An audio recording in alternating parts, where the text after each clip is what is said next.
अब भूमि हल्की सी मुस्कान के साथ अपनी भौहें चढ़ाते हुए कहती है, तुम यहाँ। भूमि इसके आगे कुछ कह पाती, उससे पहले वो व्यक्ति अपनी बात को आगे बढ़ाते हुए कहता है, तुम्हारी हर डिवाइस को हैक और ट्रैक करने की कोशिश की जा रही है। बेहतर यही होगा कि अब तुम इन्हें थोड़ा आराम दो और खुद को भी। भूमि जवाब देती है, अच्छा ठीक है, नहीं करूंगी। मैं इसमें से किसी भी चीज का इस्तेमाल बिल्कुल भी नहीं करूंगी। लेकिन तुम ये बताओ कि तुम्हें कैसे पता चला कि मैं यहाँ हूँ और तुम मेरे पीछे पीछे यहाँ क्या करने आए हो? क्या तुम्हें नींद की जरूरत नहीं या तुम्हें आराम करना बुरा लगता है? भूमि को कौटिल्य को पहचानने में जरा देर नहीं लगती। अब कौटिल्य की मुस्कुराती हुई आंखें दिखाई देती हैं और वो कहता है, क्या और भी कोई है जो ये पता लगा सकता है कि तुम कब किस वक्त कहाँ हो? और ये बताओ कि मुझे क्यों पता नहीं होना चाहिए कि तुम किस वक्त क्या करोगी? देखो, तुम्हारा सवाल ही गलत है। और रही बात तुम्हारे अगले सवाल की, तो मुझे ना आराम करना बुरा लगता है और ना ही नींद से कोई परहेज है, लेकिन तुम्हारी फिक्र ने मुझे दोनों से ही दूर कर दिया। मैं यहाँ तुम्हारे पीछे पीछे तुम्हें वापस घर ले जाने के लिए आया हूँ। फिर अपनी आवाज को थोड़ा भारी करते हुए कहता है, क्या तुम भूल गई? इस वक्त तुम मेरी कैद में हो। चलो मैं तुम्हें दोबारा से किडनैप करके ले चलता हूँ। इस बार भूमि अपनी आंखों को छोटा छोटा करके उसे घूरती है और फिर बीती रात की घटना को याद करके हंस पड़ती है। अब कौटिल्य कहता है, मुझे उम्मीद है कि अब तक तुम वो सब देख चुकी होगी जिसके लिए तुम यहाँ आई थी। 2 पल की खामोशी के बाद भूमि अच्छी तरह सोचकर जवाब देती है, हाँ मैं देख चुकी हूँ। ऐसा कहकर वो कौटिल्य के साथ चल पड़ती है और कुछ ही देर में दोनों मारवा हाउस के लिए निकल जाते हैं। कौटिल्य खुद गाड़ी ड्राइव कर रहा था और भूमि उसके साथ वाली पैसेंजर सीट पर बैठी हुई थी। मारवा हाउस की ओर रास्ते में कौटिल्य भूमि को बताता है, भूमि हम सामने के दरवाजे से मारवा हाउस में नहीं जा सकते हैं। ये सुनकर भूमि कौटिल्य के चेहरे की तरफ देखने लगती है। फिर एक पल के बाद कहती है, क्यों? कौटिल्य जवाब देता है, मुझे लगता है कि तुम्हारी हकीकत का पता लगाने के लिए अब तक जाल फैलाया जा चुका होगा। दुश्मन के एक बड़े सवाल का जवाब तुम्हारी किडनैपिंग की सच्चाई के साथ उन्हें मिल जाएगा। अब क्योंकि तुम्हें डिवाइसेस के थ्रू ट्रैक नहीं किया जा सकता है, इसलिए अब वो मानवीय स्तर पर ये काम करवाएंगे। अब ये सुनकर भूमि अपनी गर्दन को दाएं से बाएं हिलाते हुए कहती है, 1 मिनट, तुम अभी थोड़ी देर पहले भी यही कह रहे थे। पहले मुझे ये बताओ कि मुझे ट्रैक क्यों नहीं किया जा सकता? अब कौटिल्य ड्राइव करते हुए 1 सेकंड के लिए भूमि की तरफ देखता है और वापस सामने देखने लगता है। फिर मुस्कुराता है और अंत में कहता है, क्योंकि मैं तुम्हारा हिस्सा हूँ और तुम जानती हो मुझे हैक नहीं किया जा सकता। सिर्फ एक को छोड़कर ऐसा कोई नहीं जो तुम्हारे दोस्त को टक्कर दे सके या हरा सके। अब भूमि हैरानी वाला भाव अपने चेहरे पर लाते हुए कौटिल्य को छेड़ते हुए कहती है, दोस्त? अच्छा। भूमि के इस तरह से रिएक्ट करने पर कौटिल्य के चेहरे पर हल्की सी शर्म और मुस्कान दोनों एक साथ दिखाई देने लगते हैं, लेकिन वो कुछ नहीं कहता और चुपचाप अपनी गाड़ी चलाने पर ध्यान लगा लेता है। थोड़ी और आगे जाने पर कौटिल्य और भूमि अपनी गाड़ी बदल लेते हैं। मारवा हाउस का मुख्य सिक्योरिटी इंचार्ज परशुराम सूर्यवंशी की मदद से वो दोनों एक वैन टेम्पो में बैठकर पीछे की तरफ से मारवा हाउस में प्रवेश कर जाते हैं। भूमि की वापसी और रहस्यमय पहेली। इधर अनिका भूमि के कमरे तक पहुंच चुकी थी। वो भूमि के दरवाजे को खटखटाने के लिए हाथ लगाती है तो वो खुल जाता है, क्योंकि वो लॉक नहीं था। इसलिए अनिका बिना किसी मशक्कत के भूमि के कमरे के अंदर चली जाती है। साथ ही पीछे पीछे प्रीति भी कमरे के अंदर पहुंच जाती है। अब अंदर आने के बाद अनिका अपनी निगाहें एक तरफ से दूसरी तरफ घुमाकर भूमि को ढूंढने लगती है। भूमि का बिस्तर खाली पड़ा था, भूमि वहां मौजूद नहीं थी। अब प्रीति आवाज लगाती है, भूमि दी, आप कहाँ हो? आप यहाँ अपने कमरे में हो भी या नहीं? ऐसा कहकर वो वॉशरूम की तरफ जाती है और उसके दरवाजे को हाथ लगाती है। कमरे के दरवाजे की तरह वो भी खुला हुआ था। भूमि वहां भी मौजूद नहीं थी। इसके बाद प्रीति बालकनी की तरफ चली जाती है, वहां भी भूमि को नहीं पाती। कमरे में इधर उधर अच्छी तरह से देख लेने के बाद वो अपना चेहरा लटकाए हुए अनिका के सामने आकर खड़ी हो जाती है। अनिका कमरे में अंदर आने के बाद से लेकर अभी तक एक ही जगह पर स्थिर खड़ी थी। प्रीति की ऐसी उतरी हुई शक्ल देखकर अनिका उसे कहती है, मुझे मालूम है कि इस वक्त भूमि कहाँ है, तुम्हें परेशान होने की जरूरत नहीं है। भूमि ने तुम्हें जो भी पहेली दी है उसे सुलझाने में मैं तुम्हारी मदद जरूर करूंगी। ये सुनकर प्रीति के चेहरे पर हल्की सी मुस्कान दिखाई देने लगती है और आंखें चमक उठती हैं। ठीक इसी वक्त अनिका को अपने पीछे से आवाज सुनाई देती है, आपकी बड़ी मेहरबानी होगी अगर आप उस पहेली को सुलझा दें। इस बारे में सोच सोचकर मेरा तो सिर घूमने लगा है। ऐसा कहकर भूमि पीछे की तरफ से अनिका को हग कर लेती है। अनिका के चेहरे पर भी हल्की सी मुस्कान आ जाती है और वह भूमि की तरफ घूम जाती है। अनिका की निगाह जब भूमि के पीछे की तरफ जाती है तो कौटिल्य वहीं खड़ा था। कौटिल्य अनिका से कहता है, कुछ दिनों के लिए भूमि का अंडरग्राउंड हो जाना बेहतर होगा, इसका बाहर जाना सुरक्षित नहीं है। ये सुनकर अनिका कौटिल्य की तरफ सवाल भरी निगाहों से देखती है। कौटिल्य अनिका के मन के सवाल का जवाब देता है, मैडम, दुश्मनों की कीमती चीज को छुपाकर लाने के लिए मुझे भूमि की किडनैपिंग का नाटक करना पड़ा। फिर भूमि की तरफ देखते हुए कहता है, भूमि के साथ साथ मुझे भी मारवा हाउस में कुछ दिनों के लिए अंडरग्राउंड रहना होगा, क्योंकि भूमि मारवा का अपहरणकर्ता मैं ही हूँ, तो इस हिसाब से मैं मारवा हाउस में ही सुरक्षित कैसे हो सकता हूँ। द बिजनेस टाइकून रोहित मारवा के लिए ये पता लगाना बेहद आसान है कि उसकी बहन का अपहरणकर्ता कौन है। अब अनिका कौटिल्य की बात का समर्थन करते हुए कहती है, हाँ, ये अच्छा होगा कि दुश्मन कई सवालों में उलझा रहे ताकि वो सही समय पर सही डिसीजन ना ले पाए। फिर अनिका भूमि की तरफ देखकर कहती है, ऐसी कौन सी पहेली है जिससे ये प्रीति इतना परेशान है। इस बार भूमि प्रीति की गर्दन पर अपना हाथ रख लेती है और मुंह बनाकर अनिका को छेड़ते हुए कहती है, इस प्रीति की परेशानी तुम देख पा रही हो, लेकिन मैं खुद उस पहेली से परेशान हूँ, ये तुम देखना ही नहीं चाहती हो। ठीक है, अपनी बहन और पति की बहन में कुछ तो फर्क होगा ही। अनिका को ऐसी बातों से कभी कोई फर्क नहीं पड़ता था और वो कभी इस तरह की बातों का जवाब देना जरूरी नहीं समझती थी। अनिका ने आज भी इस बात का कोई जवाब नहीं दिया, क्योंकि भूमि से इस तरह के मजाक की उम्मीद अनिका को नहीं थी, इसलिए वो अपने चेहरे से भूमि को एक्सप्रेशन देती है। अब भूमि मुस्कुराकर कहती है, मजाक कर रही हूँ, ननद भाभी से इतना मजाक तो कर ही सकती है। फिर आगे कहती है, वो पहेली बताने से समझ नहीं आएगी, देखकर ही समझ आएगी, चलो मैं तुम्हारे साथ चलती हूँ। इसके बाद वो सभी सीक्रेट अंडरग्राउंड की तरफ चले जाते हैं। 2 तोहफे और अनिका का मौन। सीक्रेट अंडरग्राउंड में प्रवेश करते हुए भूमि अनिका से कहती है, एक तोहफा मैं तुम्हारे लिए मॉरिशस से लेकर आई थी, जो तुमने देखा था और उसे देखते ही कहा था, ये क्या है। तो मुझे शायद तुम्हें वो कुछ खास पसंद नहीं आया, इसलिए तुम्हें अच्छा लगे, कुछ ऐसा लेकर आई हूँ। ये दूसरा तोहफा मैं तुम्हारे लिए दिल्ली से ही लेकर आई हूँ, इसके लिए मुझे ज्यादा दूर नहीं जाना पड़ा।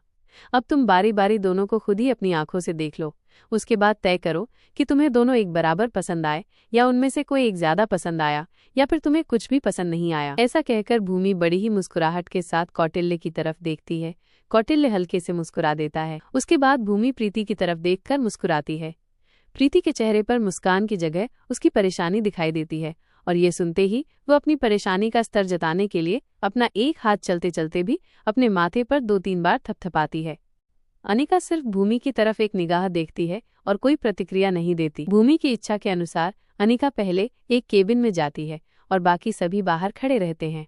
उसके ठीक कुछ ही देर बाद वो बाहर आती है और भूमि की तरफ देखती है। इस बार भूमि दूसरे केबिन की तरफ हाथ कर देती है। अनिका इस दूसरे केबिन की तरफ चली जाती है और फिर पहले की तरह कुछ देर में बाहर आती है।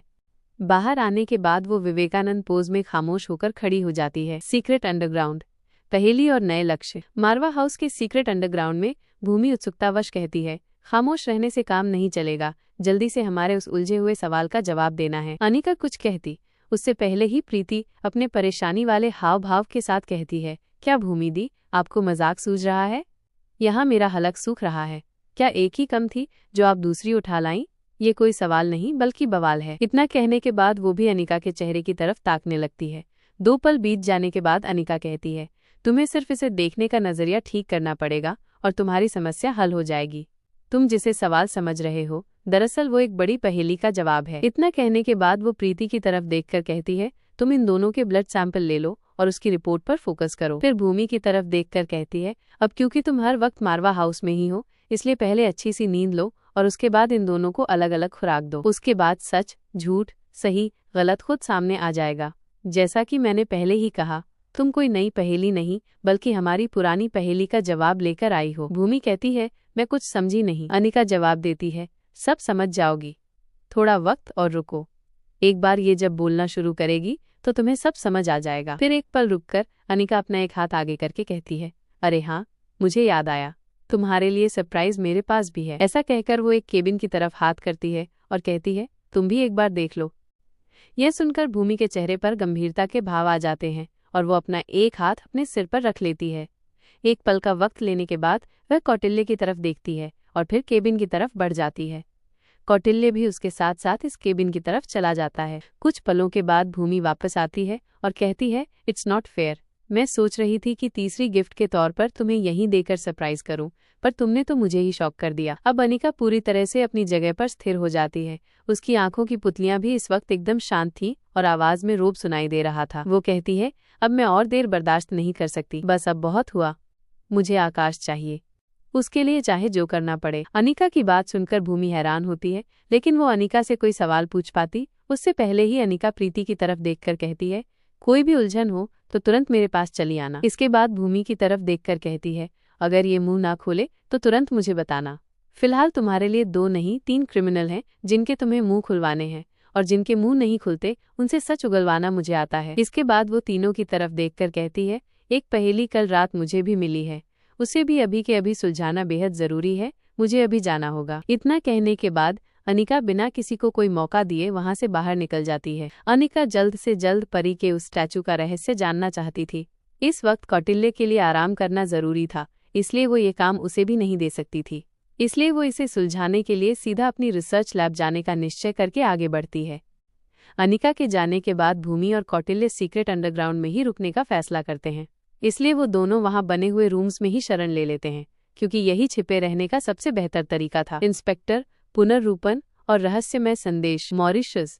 इंस्पेक्टर पुनर्रूपन अपने केबिन में बैठा हुआ था। उसका एक हाथ चेयर की हैंडरेस्ट पर रखा हुआ था जिसमें रिमोट पड़ा हुआ था, और दूसरे हाथ की कोहनी टेबल पर टिकी हुई थी तथा हथेली की तर्जनी उंगली उसके अपने होठों पर रखी हुई थी।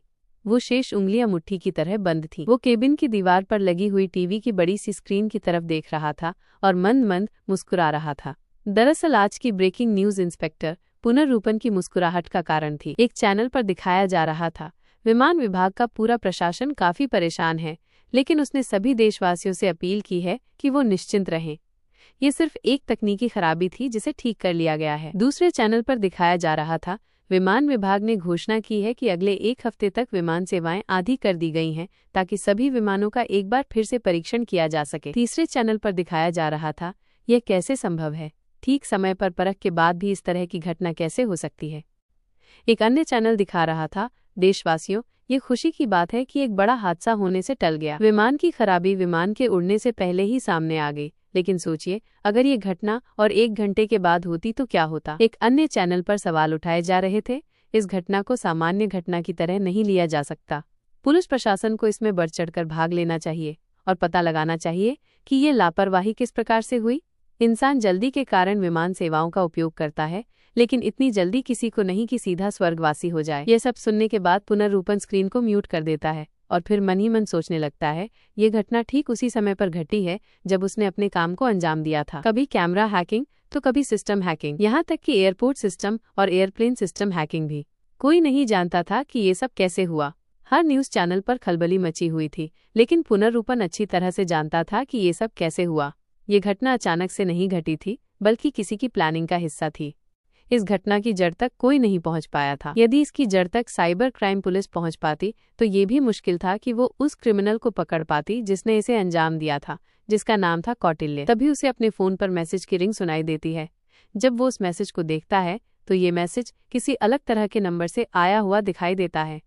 पुनर्रूपन को ये समझने में जरा भी देर नहीं लगती कि ये मैसेज उसे इंटरनेट के जरिए भेजा गया है। जब वो मैसेज खुलता है तो उसमें लिखा था, आई एम सॉरी, मैंने जो किया वो एक क्राइम है।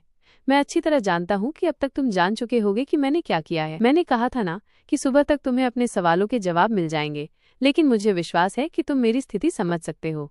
शायद मेरी जगह होते तो यही करते। साथ ही ये भी यकीन है कि तुमने मुझे माफ कर दिया होगा। इस पूरी कहानी में सबसे अच्छी बात यह है कि तुम्हारे अलावा कोई नहीं जानता कि इस घटना में मैं एक क्रिमिनल हूँ, और ये क्राइम एक कोइंसिडेंट नहीं था, बल्कि सोची समझी योजना के तहत पूरा किया गया एक मिशन था। भारत के उस खतरनाक अपराधी को पकड़ने के लिए हमारे पास ये इकलौता अवसर था। उसकी वजह से इस बार तुम्हारे सिविलियन खतरे में थे। अगर बाहर न जाने कौन सी नई जगह चुनी जाती। इस तरह एक एक व्यक्ति को बचाने से अच्छा है कि उस क्रिमिनल को ही उसके सही घर पर पहुंचा दिया जाए। बाकी तुमसे मिलकर अच्छा लगा। तुम एक काबिल और कोऑपरेटिव अफसर हो। अगर जिंदगी में दोबारा कभी तुम्हारे साथ काम करने का मौका मिला तो मैं जरूर करूंगा। मैसेज पढ़ने के बाद पुनर्रूपन अपने हाथ को नीचे करता है और वापस मुस्कुराते हुए स्क्रीन की तरफ देखने लगता है। फिर कुछ सोचकर दोबारा से जब फोन की स्क्रीन की तरफ देखता है तो हैरान रह जाता है। वो मैसेज अपने आप ही गायब हो चुका था। ये देखकर पहले उसे थोड़ी हैरानी होती है और फिर दोबारा से चेहरे पर मुस्कान लौट आती है। अब वो ये कहते हुए अपनी जगह से उठ खड़ा होता है, जो इतने बड़े बड़े कारनामों को बिना किसी सबूत के अंजाम दे सकता है, भला वो मेरे फोन में सबूत के तौर पर ये मैसेज क्यों छोड़ेगा। इसके बाद वो अपने ही केबिन में टहलते हुए कहता है, मानना पड़ेगा, शायद ही इससे बेहतरीन हैकर दुनिया में होगा। मैं फैन हो गया तुम्हारा कौटिल्य। काश मेरी टीम में भी कोई ऐसा साथी मेरे साथ होता। मारवा हाउस। रोहित और चिराग का संवाद। मारवा हाउस। रोहित अपने रूम में ही अनिका के लौटने का इंतजार करता है, जब काफी देर तक वो नहीं लौटती तब रोहित खुद भी सीक्रेट अंडरग्राउंड जाने का फैसला करता है। इधर वो अपने रूम से निकलता है कि तभी उसे चिराग मेहता की कॉल आ जाती है। वो कहता है, गुड मॉर्निंग सर, मैंने आपको डिस्टर्ब तो नहीं किया? रोहित जवाब देता है, नहीं चिराग, ऐसी कोई बात नहीं, तुमने जो भी कहने के लिए फ़ोन किया है वो कहो। आई एम श्योर कि जिस काम के लिए तुमने फ़ोन किया है वो काम बेहद ज़रूरी होगा। चिराग समझ जाता है कि रोहित इस वक्त किसी दूसरे ज़रूरी काम से मारवा हाउस में रुका हुआ है और इस बीच वो कोई दूसरा काम नहीं चाहता, इसलिए अच्छी तरह सोच समझकर चिराग आगे कहता है, सर, क्या मैं अभी आपसे मिल सकता हूँ? कुछ नाजुक पहलुओं पर आपसे बात करना ज़रूरी है। यह सुनकर रोहित की तर्जनी उंगली और उसका अंगूठा उसके माथे की तरफ चला जाता है और वो एक पल के लिए अपनी आंखें बंद करके कुछ सोचता है और फिर कहता है, मैं अभी तक इस बारे में अनिका से बात नहीं कर पाया हूँ, पर यह विषय इतना ज़रूरी है कि इस पर किसी भी तरह की कोताही नहीं बरती जा सकती।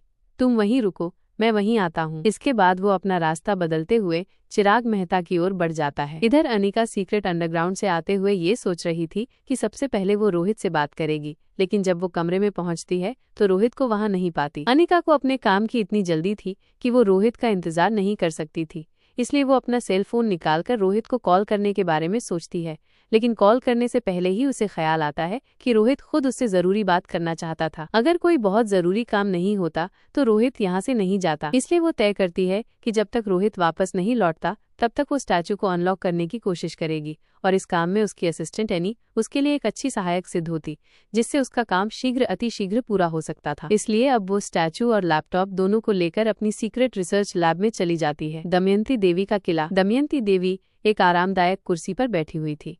उसके बाल खुले हुए थे और बड़ी बड़ी आंखें एकदम स्थिर थीं। चेहरा एकदम शांत व दोनों हाथ कुर्सी की हैंडरेस्ट पर रखे हुए थे और कमर बैकरेस्ट से लगी हुई थी। उसकी नजरें छत की ओर टिकी हुई थीं। इस समय जितनी शांत वो ऊपर से दिखाई दे रही थी, अंदर से उसका मन उतना ही अधिक अशांत था। सामने से देखने पर उसका स्थिर दिखाई देता हुआ शरीर अंदर से बवंडर की तरह अशांत था। उसके दिल की धड़कनें बढ़ी हुई थीं। रक्त का दौरा सामान्य गति से कहीं अधिक गति पकड़कर बह रहा था।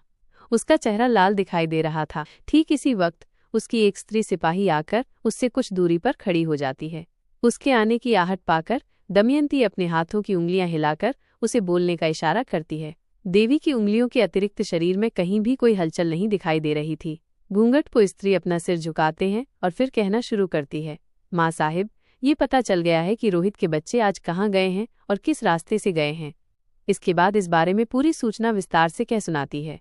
बदले में दमयंती देवी सिर्फ हूँ कह देती है, लेकिन वो स्त्री अभी भी वहीं पर खड़ी हुई थी।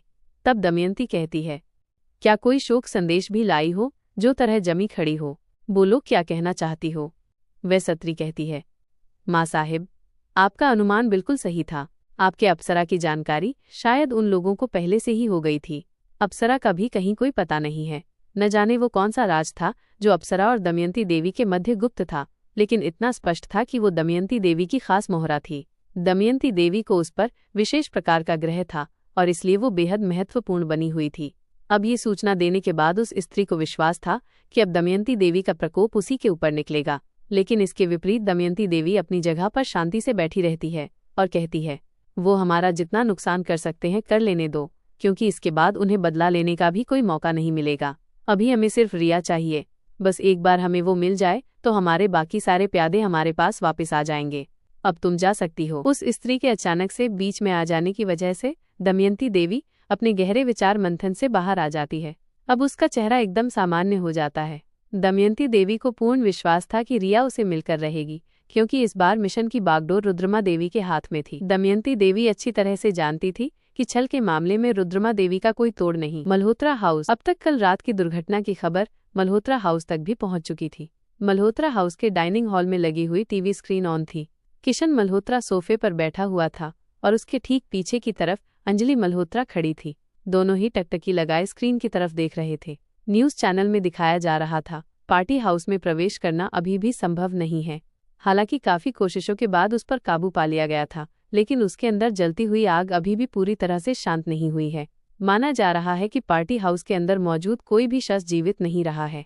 खबर मिली है कि देर रात को आनंद सान्याल किसी जरूरी मीटिंग के बाद पार्टी हाउस लौट आए थे, इसलिए प्रबल संभावना जताई जा रही है कि देश के एक बड़े युवा नेता आनंद सान्याल हम सभी के बीच नहीं रहे हैं। हमने उनकी पार्टी के कई कार्यकर्ताओं के साथ साथ देश के एक दिग्गज युवा नेता को खो दिया है। जब एंकर की ये आवाज़ पूरे डाइनिंग हॉल में गूंज रही थी, ठीक उसी वक्त श्वेता सीढ़ियों से उतरकर आती हुई नजर आती है। लेकिन घर में जिस तरह की शांति मौजूद थी, वो मीडिया में बताया जा रहा हर शब्द साफ साफ सुन पा रही थी। दरअसल कल रात देर से घर लौटने के साथ साथ वो मानसिक रूप से भी काफी विचलित थी, जिसकी वजह से वो पूरी रात सो नहीं सकी थी। यही कारण था कि सुबह के वक्त जब उसकी आंख लगी तो अब उसे उठने में काफी देर हो गई थी। अब ये दोपहर का वक्त था जब वो तैयार होकर डाइनिंग हॉल में पहुंच रही थी। ये खबर सुनते ही वो सख्ते में आ जाती है और अपने कानों से सुनी हुई बात की पुष्टि करने के लिए अंजलि मल्होत्रा के पास जाकर खड़ी हो जाती है। अब उसकी निगाहें भी टीवी की स्क्रीन पर ही थी। उसके मुंह से स्वतः ही निकल जाता है, ये सब कैसे हुआ? श्वेता की आवाज़ सुनकर अंजलि और किशन दोनों ही उसकी ओर देखने लगते हैं। वो दोनों इस खबर में इतने खोए हुए थे कि अब तक श्वेता के आने का एहसास उन दोनों में से किसी को भी नहीं हुआ था। श्वेता का सवाल सुनकर अंजलि उसके कंधे पर हाथ रखती है और उसके बाद कहती है, बेटा न्यूज़ में दिखाया जा रहा है। इतना कहने के बाद वो अब तक की न्यूज़ चैनल की बाइट्स के द्वारा जो कुछ भी जान पाई थी, वो सब कुछ उसे विस्तार से कह सुनाती है।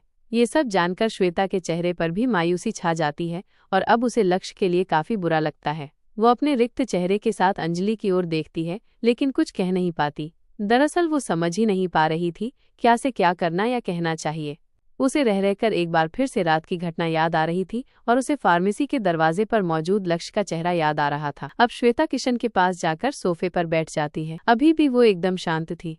अब अंजलि भी श्वेता की दूसरी तरफ जाकर बैठ जाती है और फिर उसके हाथ पर अपना हाथ रखते हुए कहती है, मुझे लगता है कि हमें वहां जाना चाहिए। तुम इस बारे में क्या सोचती हो? श्वेता कहती है, आप सही कह रही हैं, लेकिन क्या इस माहौल में हमारा लक्ष्य से मिलना संभव हो पाएगा? अंजलि जवाब देती है, शोक की स्थिति में दो ही शब्द पर्याप्त होते हैं कि हम दुख से जूझ रहे व्यक्ति के साथ खड़े हैं। इतना कहने के लिए हमें सिर्फ 1 ही मिनट की जरूरत पड़ती है। तुम चिंता मत करो, अगर आज नहीं तो कल हम वहां जरूर जा सकते हैं। मैं चाहती हूँ कि तुम बाकी सभी बातों को एक तरफ रखकर हमारे साथ चलो। श्वेता को अंजलि की बात सही लगती है और वो बिना उसकी तरफ देखे अपनी गर्दन हाँ में हिला देती है। अब श्वेता की स्थिति का ध्यान में रखते हुए किशन टीवी की स्क्रीन को बंद कर देता है। अब श्वेता फैक्ट्री जाने का ख्याल छोड़कर वापस अपने कमरे में चली जाती है और कुछ देर तक इधर उधर टहलने के बाद वो अपना फोन निकालकर लक्ष्य को कॉल करने की कोशिश करती है कि तभी उसे महसूस होता है कि लक्ष्य को कॉल करना उसके लिए एक बड़ा ही मुश्किल काम है। वो फोन को वापस नीचे कर लेती है और एक बार फिर टहलने लगती है। अंत में खुद को समझा बुझाकर वो अपने आप को हिम्मत देती है और फिर लक्ष्य को फोन करती है। फोन पर रिंग को जाते हुए काफी देर हो चुकी थी, लेकिन लक्ष्य फोन नहीं उठाता। जैसे ही श्वेता फोन रखने लगती है, तभी उसे आवाज सुनाई देती है, हेलो। ये लक्ष्य की आवाज थी, जिसे पहचानने में श्वेता को बिल्कुल भी मुश्किल नहीं होती। अब श्वेता कहती है, हेलो लक्ष्य। इतना कहने के बाद वो एक पल के लिए खामोश रह जाती है। लक्ष्य बिना कुछ कहे फोन को अपने कान पर लगाकर रखता है। अब श्वेता साहस बटोरकर आगे कहती है, मैंने टीवी में खबर सुनी। I am so sorry. इस वक्त मैं समझ नहीं पा रही हूँ कि तुम्हें किन शब्दों में सांत्वना दूं, जबकि मैं खुद इस वक्त तुम्हारे लिए सिरदर्द का कारण बनी हुई हूँ। ये पूछने की बात तो नहीं है, लेकिन फिर भी क्या मैं वहां आकर तुम्हें मिल सकती हूँ? इससे पहले कि श्वेता आगे कुछ कह पाती, लक्ष्य कहता है, भैया चाहते थे कि मैं तुम्हें अपना पूरा सच बता दूं। अब वो नहीं रहे, लेकिन उनके शब्द और उनकी इच्छा दोनों ही अभी भी बाकी है। हम जल्द मिलेंगे और इस बार मैं तुम्हें अपने बारे में सब कुछ बता दूंगा। इसके बाद एक पल के लिए फोन के दोनों तरफ खामोशी रहती है। फिर बड़े ही शांत स्वर में लक्ष्य आगे कहता है, और तुमने एकदम गलत कहा कि तुम मेरी परेशानी की वजह बनी हुई हो। ऐसा बिल्कुल भी नहीं है। मुझे पूरा विश्वास है कि मेरी बात सुनने के बाद मैं तुम्हारी परेशानी की वजह नहीं रहूंगा। तुम हमारी जिंदगी के लिए आसानी से कोई एक फैसला ले पाओगी और तुम्हारे फैसले के हिसाब से मैं भी आगे बढ़ पाऊंगा। चाहे तुम्हारा फैसला मेरे लिए सकारात्मक हो अथवा नकारात्मक, इससे कोई अंतर नहीं पड़ेगा। लक्ष्य से बात होने के बाद श्वेता गहरी सोच में पड़ जाती है कि आखिर ऐसा भी क्या हो सकता है जो लक्ष्य के बारे में मुझे पता होना चाहिए था और मैं अब तक भी नहीं जानती। उसे अंदर ही अंदर डर भी लगने लगता है कि न जाने वह सच अच्छाई की ओर झुकेगा अथवा बुराई का पहलू साबित होगा। वो मन ही मन चाहती थी कि जो कुछ भी हो वो ऐसा हो जिससे कि उसके लिए लक्ष्य को अपनाना सहज हो जाए। आर्यन, अलेक्जेंडर और रिया माइनस दिल्ली में दोपहर ढल चुकी थी। बच्चों के घर वापस आने का समय हो गया था। सुरक्षा की दृष्टि से आज तीनों बच्चे अलग अलग बुलेट प्रूफ गाड़ियों में बैठ जाते हैं। उनकी गाड़ियों के पीछे 5 और आगे भी 5 सिक्योरिटी टीम की गाड़ियां थीं। फुल प्रूफ हाई सिक्योरिटी में उनकी गाड़ियां सड़कों पर दौड़ रही थीं। अभी वो ठीक तरह से आधा रास्ता भी तय नहीं कर पाए थे कि रोड डायवर्जन की वजह से उन्हें हाईवे को छोड़कर शहर के बीच में बनी हुई सड़कों से गुजरना पड़ता है। इससे पहले कि ये रास्ता पूरा हो पाता, उनकी गाड़ियों को बीच में ही रुकना पड़ता है, क्योंकि हमेशा के विपरीत आज स्थानीय सड़क पर काफी जाम दिखाई दे रहा था। जिस तरह की परिस्थितियां थी, उन परिस्थितियों को ध्यान में रखते हुए एक पल के लिए भी गाड़ियों का कहीं पर रुकना सुरक्षित नहीं था। इसलिए आगे वाली गाड़ी से कुछ सिक्योरिटी गार्ड बाहर निकलते हैं और पता लगाने की कोशिश करते हैं कि यहाँ क्या चल रहा है। एक सिक्योरिटी गार्ड वहाँ मौजूद एक व्यक्ति से पूछता है, ये भीड़ किस लिए जमा है? तब वो व्यक्ति अपने चेहरे पर मुस्कान लिए बड़े ही भक्ति भाव से बताता, यहाँ पर एक पहुंची हुई साध्वी का डेरा जमा है। वो किसी भी इंसान के मन की बात को पढ़ सकती है। इसके अलावा किसी की भी समस्या का समाधान देने में भी समर्थ है। किसी को संतान की समस्या हो अथवा धन की, किसी का सामान चोरी हो गया हो अथवा कोई अपना घर छोड़कर चला गया हो, कोई पुराने कोर्ट केस में फंसा हो अथवा पुलिस केस में, ये सभी समस्याएं उनके लिए चुटकी बजाकर खत्म करने जैसी हैं। कुछ चमत्कार तो हमने अभी अभी अपनी आंखों के सामने देखे हैं। उनके भक्तों का कहना है कि उनके दिए गए उपाय कभी भी असफल नहीं होते हैं, इसलिए लोग चारों तरफ से उन्हें घेर कर बैठे हैं। इसके बाद वो आदमी सलाह देते हुए कहता है, भाई, आज की जिंदगी में समस्याएं किसके पास नहीं हैं? उन समस्याओं के समाधान सबको चाहिए। मैं तो कहता हूँ कि ईश्वर की कृपा से जब आप यहाँ तक पहुँच ही गए हैं, तो आप भी जाकर आशीर्वाद तो ले ही लीजिए। इस तरह कुछ ही देर में गार्ड ये पता लगाने में कामयाब हो जाते हैं कि किस वजह से रास्ता जाम हो गया था। इसके बाद वो तुरंत ही अपने इंचार्ज को वॉकी टॉकी पर इन्फॉर्मेशन देते हैं। सिक्योरिटी इंचार्ज गार्ड को ऑर्डर देता है, सभी गाड़ियां वापस लो, हम दूसरे रास्ते से जाएंगे। इससे पहले कि गाड़ियों को वापस लिया जाता, अचानक से ही उनके पीछे से और भी काफी ट्रैफिक आकर रुक जाता है। यहाँ से वापसी भी अब एक मुश्किल काम था।